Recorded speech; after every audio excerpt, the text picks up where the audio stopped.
देश की राजधानी दिल्ली में बदमाशों के हौसले कितने बुलंद हैं, इस बात का अंदाजा इसी बात से लगाया जा सकता है कि न्यू उस्मानपुर इलाके में उषा नाम की इस महिला को 2 हथियारबंद बदमाशों ने बंधक बनाकर लूटपाट की वारदात को अंजाम दिया।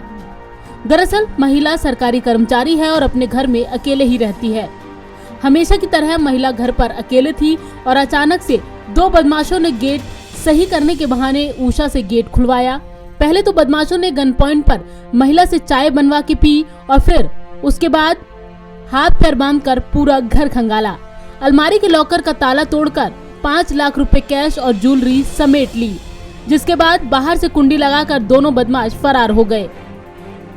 जैसे तैसे बंधक बनी महिला कुर्सी खिसकाकर फोन तक पहुंची और पड़ोसी को कॉल की, जिसके बाद पड़ोसी ने महिला को छुड़ाया और पुलिस को इसकी सूचना दी। वहीं मौके पर पहुंची पुलिस ने लूटपाट का मुकदमा दर्ज कर लिया है।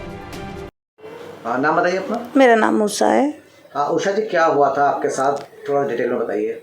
मैं फ़ोन पे बात कर रही थी और 2 लोग आए, उन्होंने दरवाज़ा नॉक किया और मैंने वो दरवाज़ा खोल दिया। वो दरवाज़ा खोलने के बाद वो अंदर आ गए और उन्होंने मेरे चाकू और गन मेरे मुंह में डाली और मेरे को बोलते रहे फ़ोन पे बात करती रहे। मैं फ़ोन पे बात करती रही, फिर वो मेरे को कमरे में ले आए। उन्होंने मेरे हाथ बांधे और हाथ बांध के मेरे से बोला कि चाय बना। मैंने बोला हाथ बंधे हैं तो मैं चाय कैसे बनाऊंगी। तो उन्होंने मेरे हाथ खोला और मुझसे चाय बनवाई। पहले चाय पी के फिर उसके बाद उन्होंने मुझे बेड पे ला के धक्का दे दिया और धक्का देने के बाद गन मेरे मुंह के अंदर डाल दी और एक ने चाकू मेरे गर्दन पे रख दिया। क्या कहा उन्होंने आगे फिर? उन्होंने ये बोला कि पैसा जहाँ भी है वो सब बता कहाँ है। तो मैंने बोला पैसा तो मेरे पास नहीं है। तो उन्होंने बोला ऐसे नहीं बताएगी ये, इसको कुर्सी पे बिठाओ। कुर्सी पे हाथ बांध के बिठा रख दिया मेरे को और फिर उसके बाद सारा बेड खाली करा, सब कुछ देखा उन्होंने, कुछ नहीं मिला इधर। फिर दूसरे कमरे में गए, दूसरे कमरे में जाके उन्होंने दोनों अलमारी खाली करी हैं। पहले खाली करने के बाद फिर उन्होंने लॉकर तोड़ा है चाकू से 3 बार में धक्का उसको खींचकर, और तोड़ने के बाद उसमें भी निकला है जो भी कुछ निकला है। उषा जी, कितने पैसे आपके गए?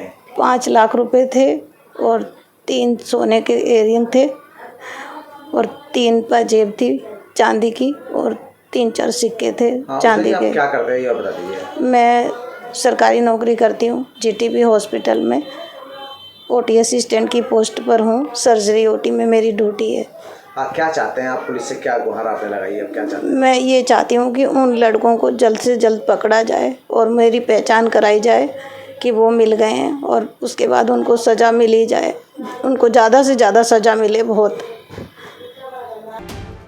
पीड़ित महिला जीटीबी अस्पताल में असिस्टेंट ओटी के पद पर तैनात है और अपने घर में काफी समय से अकेले रहती है, जबकि इसके बहू और बेटा किसी अन्य जगह पर किराए के मकान में रहते हैं। फिलहाल पीड़ित महिला इस वारदात के बाद बहुत ज्यादा डरी और सहमी हुई है। उसको यकीन ही नहीं हो रहा है कि अज्ञात बदमाश उसकी जीवन भर की पूंजी लूटकर चले गए हैं। हालांकि थाना उस्मानपुर पुलिस ने मामला दर्ज कर लिया है और पूरे मामले की जांच में जुट गई है। साथ ही महिला को जल्द से जल्द मामले के सुलझने का आश्वासन भी दिया है। ऐसे में देखना होगा कि पुलिस कब तक आरोपियों को गिरफ्तार कर पाती है। दिल्ली से इसरार अहमद के साथ संगीता सिंह की रिपोर्ट, नवोदय टाइम्स।